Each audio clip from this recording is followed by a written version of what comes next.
Quero mais uma vez agradecer a presença dos nossos convidados. Hoje o nosso assunto sobre saúde é a aterosclerose, doutora Luísa Marque da Rocha, cardiologista, e a nutricionista Adriana Passos. Mais uma vez, obrigada, viu, pela presença de vocês. Doutor, quando a gente fala, né, na aterosclerose, a famosa veia e artéria entupida, né? Todo mundo aí afirma popularmente. Essa é uma afirmação correta? É correto. Do ponto de vista popular, é correto. Nós temos vasos, canos que levam o sangue. As artérias levam o sangue do coração para todo o corpo, para nutrir o corpo. E as veias trazem de volta esse sangue para passar pelo pulmão e para o coração, para depois seguir o caminho de volta. A artéria leva. A artéria leva. A veia traz de volta o sangue. E a aterosclerose é uma doença de artérias. Embora a gente diga popularmente a veia entupida, mas são as artérias que levam o sangue. Por isso que quando ela entope, deixa de ir sangue para uma determinada região. Se entupir no coração, vai levar a um infarto do miocárdio. Se entupir no cérebro, leva a um acidente vascular cerebral, o famoso derrame. E pode entupir em diversas outras áreas, pode ser nas pernas, que em alguns casos até leva a amputação de um pé, de uma perna, por falta de circulação. Então, essa falta de circulação, que a gente chama de isquemia, a principal causa é a aterosclerose, que é esse processo de entupimento lento e progressivo que vai tendo nas artérias. O mais comum é no coração, doutor? No coração, sim. Mais comum no coração e que as consequências são mais graves. No coração e no cérebro, mas o coração ainda é mais frequente. Hoje, no Brasil, se morre mais de infarto do que de AVC. A principal causa é infarto. Para ter uma ideia, mais ou menos 350 mil mortes por ano de doenças cardiovasculares. Ou seja, hoje 1.000 pessoas no Brasil vão morrer de doenças cardiovasculares. Mas é importante entender esse sistema, né, do nosso coração. Então, você que está em casa, já aprendemos, né? O coração, a artéria, leva esse sangue. E aí, a veia traz de volta o sangue. Então, a aterosclerose, a gente tem esse problema, esse entupimento na artéria. E a artéria também leva sangue para o próprio coração, que é a artéria coronária, que é onde vai ter também a aterosclerose, que vai levar ao infarto. Então, o próprio coração também recebe sangue através de artérias. E aí, diante de um diagnóstico de um caso de aterosclerose, procedimento cirúrgico, doutor? Não necessariamente. Isso é a minoria dos pacientes que vão precisar. O principal das pessoas entenderem, quando faz uma cirurgia de ponte de safena, por exemplo, que é muito porque popular, tem aterosclerose. né? As pessoas sempre associam. Ou então faz um cateterismo e desentope a artéria no próprio cateterismo, que é um procedimento que a gente chama de angioplastia, e que às vezes coloca um stent, que as pessoas ouvem falar isso. Tanto a cirurgia de ponte de safena quanto a angioplastia resolve o problema do entupimento, aquele entupimento. Mas quem tem um entupimento tem diversos outros menores. Então, o problema não é só tratar aquela placa que está entupindo mais. Eu só vou reduzir o risco da pessoa vir a ter um infarto, ter complicações, se eu tratar os fatores de risco. Então, o tratamento é para a vida toda. E remédios de acordo com o caso de cada paciente. Mas o tratamento com remédio, acompanhamento médico, é para a vida toda.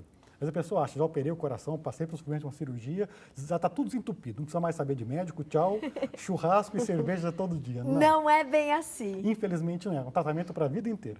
Falando em churrasco e cerveja, Adriana, eu queria falar um pouquinho sobre carboidrato. E essa relação do carboidrato com o coração, com a aterosclerose, né, com essa artéria entupida. A gente hoje vê muitas pessoas retirando o carboidrato da alimentação ou diminuindo. Afinal de contas, o carboidrato ele realmente é um grande vilão? A gente tem, né, por exemplo, a questão do glúten, dos celíacos, né, que é uma doença que tem essa restrição, mas eu não estou falando nesses casos, né, eu estou falando de uma maneira geral, brasileiros saudáveis, né, que optam por retirar esse carboidrato. Ele realmente é o vilão? Ele realmente pode trazer risco para essas pessoas que têm essa predisposição de ter doenças cardiovasculares em função dos seus maus hábitos? Então, Tati, o excesso pode sim trazer algum prejuízo, mas para a gente ter uma ideia, né, como o carboidrato ele não é esse vilão que parece ser, porque a gente tem na nossa base, né, a base da nossa alimentação, ela tem que ser o carboidrato. Então, se eu pegar e avaliar o dia inteiro, né, tudo que eu deveria comer, praticamente aí, quase metade do que eu devo ingerir no meu dia, pensando numa alimentação saudável, tem que vir do carboidrato. Quais são os carboidratos? Que às vezes as pessoas confundem, né? A gente tem, por exemplo, uma batata, uma mandioca, é um carboidrato. É o carboidrato. Um arroz e feijão. O arroz é carboidrato, né? Então, todos os cereais são carboidratos, né? As farinhas, né, são carboidratos. Então, pão, bolo, grãos, massas? São carboidratos, tá? São alimentos fontes de carboidrato, né? Que a maior parte da composição dele é o carboidrato, né? O açúcar, né? Assim, na verdade, esse carboidrato ele vai se transformar em açúcar, né? Isso que as pessoas elas acabam relacionando como algo que se fizesse mal. Mas não é, a gente precisa desse açúcar, porque o carboidrato ele é o nosso combustível. Então, eu comparo muito assim, é um carro que você precisa pôr o combustível para ele funcionar. E o nosso corpo precisa do carboidrato para diversas funções. Para tudo funcionar, precisa do carboidrato. Quando eu vou fazer uma atividade física, eu preciso do carboidrato. Se eu preciso caminhar até o ponto de ônibus para pegar ônibus, eu preciso do carboidrato. Para respirar, ou seja, por exemplo, o meu cérebro, o principal e único combustível que faz o meu cérebro funcionar é a glicose, é o açúcar.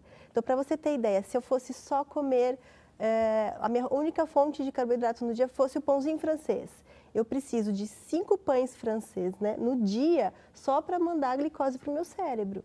Então, o carboidrato é realmente a base da nossa alimentação. O que acontece é que hoje o carboidrato ele está muito difundido nos alimentos industrializados principalmente. É muito mais fácil, né? Então, a gente acaba excedendo no carboidrato, né? E aí, volta a gente falar bater na mesma tecla, vamos dizer assim, né? A questão do equilíbrio. Mas a gente não deve, em hipótese nenhuma, zerar o carboidrato da dieta ou diminuir drasticamente. Reduzir, né? É importante até pelo excesso de consumo do carboidrato que todas as estatísticas comprovam pra gente. A gente tem, só fazendo um parênteses, claro, que a gente tem os carboidratos complexos, que a gente fala que são carboidratos que têm fibras, né? Então, quando a gente fala um cereal integral, ele é mais saudável do que um cereal refinado, que não tem a fibra. Por exemplo, um arroz integral é melhor que o arroz branco. Ou um macarrão integral, sim, ele é mais recomendado do que um macarrão. Porque ele vai ter mais nutrientes, mais minerais e a fibra, que é importante porque numa alimentação com muito alimento refinado, você tem pouquíssima fibra. E a gente precisa da fibra para várias funções, inclusive para a saúde cardíaca, né? Acho que é importante falar, né, doutor? É muito importante. Quando são os excessos. Os carboidratos, principalmente açúcar e farinha, está muito disponível. E é um alimento fácil, barato. Realmente, ele é importante para manter a energia, mas em excesso acaba levando à obesidade. Como excesso de gordura também. Mas hoje em dia está muito disponível o carboidrato. E eu costumo dizer para os meus pacientes que os 3 pós brancos que a gente acha no mercado, fora os que não são, que são proibidos por lei, mas que é sal, farinha e açúcar, tem que ter moderação. Dá preferência para carboidratos vindo de frutas, vindo de legumes, de cereais. Isso sim é bastante saudável, a gente precisa de carboidrato. Só que esse carboidrato fácil, simples, refinado, que é o açúcar e a farinha, eles não têm nenhum benefício adicional a não ser da energia. E toda energia que a gente consome em excesso, a gente acumula na forma de gordura. E aí ganha peso. E aí ganha peso. E essa gordurinha que a gente acumula, que normalmente é na barriga, é a pior gordura porque ela está associada a esses fatores de risco. A gordura na barriga, ela causa aumento de pressão, aumento de glicose, podendo levar a diabetes, e aumento de colesterol e triglicéridos. Então, vem um pacote que é todo ruim junto com a obesidade. E o açúcar e a farinha estão envolvidos nisso. Mas o carboidrato é fundamental, mais uma vez, equilibrado de fontes mais saudáveis do que alimentos refinados e industrializados. Gostei da dica das 3. Os 3 pós-brancos. Os 3 pós-brancos, O né? sal também em excesso faz mal. Sal, farinha açúcar e açúcar. E a farinha branca. Tá aí. Gleice Silva traz aqui pra gente na rede social uma pergunta bastante específica. Tati, que tem colesterol alto, pode comer sardinha? Eu fiquei curiosa em relação à sardinha. Acho que ela deve gostar bastante de sardinha e tá com colesterol alto, Gleice? Existem alguns peixes que são bem famosos por serem mais saudáveis, porque tem um alto teor de ômega 3, que é, né, um nutriente que promove uma saúde aí cardíaca, né? Tem uma função aí de prevenção, né, de ser coadjuvante nessa prevenção da doença cardíaca, da aterosclerose. E aí seria a sardinha, o salmão, o arenque, né, a sardinha fresca, né? Aqui no Brasil é difícil a gente ter esses peixes frescos, né? E porque são peixes que, por exemplo, o salmão é um peixe que ele só vai ter esse teor alto de ômega 3 quando ele é realmente nativo lá de águas profundas, águas frias. É muito de cativeiro, né? E aí o peixe de cativeiro não Então, é pobre. o consumo brasileiro de ômega 3 é muito baixo, porque a gente não tem, né, aqui na nossa região esses peixes, né, assim tão disponíveis, né? Se a gente for ver o consumo de peixes do brasileiro é muito baixo, né? A recomendação é 2 vezes na semana, né? A gente ingerir peixes. E a gente às vezes passa, né? Você começa a questionar, fazer um inquérito alimentar com o seu paciente e às vezes ele não fica um mês ou mais sem comer peixe, né? Então, mas a sardinha, sim, a sardinha fresca é uma ótima opção, é um peixe relativamente barato, né? Mas a sardinha fresca. A gente tem, por exemplo, os enlatados, né? O atum enlatado, a sardinha enlatado. Aí tem alguma restrição? Eu acho que o consumo esporádico não tem problema, né? Os enlatados, eles vão ter mais conservantes, um teor de sódio maior, né? É um alimento que é versátil, né? E também não é um alimento caro, né? Mas, então, um consumo esporádico não vai fazer mal. Não pode todo dia, né, exagerar. Que é o que a gente, na verdade, começou falando, né, doutor? O problema está no exagero. E aí entra o terceiro pó branco que a gente não conversou, que é o sal. O sal, que é o sódio, que é o componente, o sal é cloreto de sódio, o sódio é o componente que realmente faz mal, que aumenta a pressão. E a gente consome, o brasileiro consome muito sal. Sal de cozinha mesmo em excesso. E, além disso, muitos alimentos têm sódio, que a gente não sabe, os conservantes têm muito sódio. Como a Adriana estava dizendo. Os conservantes, a gente está comendo sódio, às vezes, em biscoito doce, come sódio em embutidos, muito, em mortadela, presunto, salame. Queijos têm bastante sódio.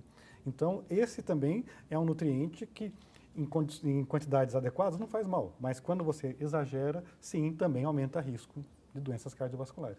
Eu acho que isso é importante, porque às vezes as pessoas consomem, mas não sabem que aquele alimento industrializado tem sal. Por exemplo, um biscoito doce, uma bolacha doce. Tem gordura trans. Tem gordura trans, sódio. muito sal, muito açúcar. E muito açúcar. Para a gente finalizar, doutor, se a gente pudesse aqui, nós temos uma telinha em relação à prevenção. Conversamos bastante, né, hoje no programa e também em outras oportunidades. Olhem só, em casa. Então, a questão, né, para você prevenir a aterosclerose, para que você consiga prevenir que a sua artéria, né, não fique entupida com excesso de gordura, causando problemas para a sua saúde, especialmente para a saúde do seu coração. Não fumar, praticar exercícios físicos, manter um peso saudável, fazer exames e tratamento para depressão. Essa questão do estresse também está muito associada à saúde do nosso coração. O exagero também, né, da bebida alcoólica. E além desses, doutor, o que você acha importante aqui a gente pontuar como considerações finais, né? Manter vida saudável. Eu costumo dizer também as recomendações que a vovó já faria. Se alimentar bem. Bem que a vovó gosta que a gente coma muito, né? Mas não está comendo muito. Alimentação saudável. E vó, enquanto não vê o filho, né? Mais um pouquinho, filho, come mais um pouquinho. Então, comer bem, se alimentar bem, de maneira variada, principalmente de alimentos frescos. Isso tem estudos no mundo inteiro mostrando que mesmo vegetais, os frescos são melhores do que os cozidos, do que os industrializados. Então, alimentos frescos. Não fumar. De preferência não beber, ou se beber, beber com moderação. Isso é importante. Atividade física regular. Jogar futebol só de domingo só serve para ter contusão, se machucar, não funciona. Tratar seus problemas de saúde, então fazer o acompanhamento médico dos seus problemas de saúde. E importante, estresse é uma coisa que é difícil a gente mensurar, mas que está intimamente relacionado. Então, ter momentos de lazer, ter momentos com a família, quebrar a rotina, que hoje a gente tem uma rotina muito intensa, principalmente agora com os smartphones. A gente não para, está o tempo todo trabalhando, o tempo todo ligado. A gente precisa ter momentos para quebrar essa rotina estressante. Cada um vai encontrar o que quer, se é caminhar num parque, se é pescar, é só ficar olhando para o teto ou ler um livro.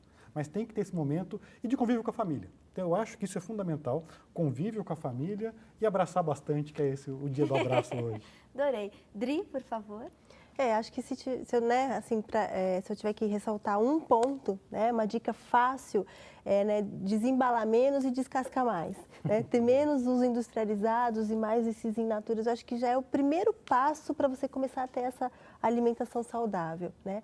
E, se possível, hoje é mais difícil, mas se possível também cozinhar mais. Né? As pessoas têm cozinhado cada vez menos em casa. Então, procurar ter esse hábito de fazer as refeições em casa também interfere diretamente na saúde ali da família.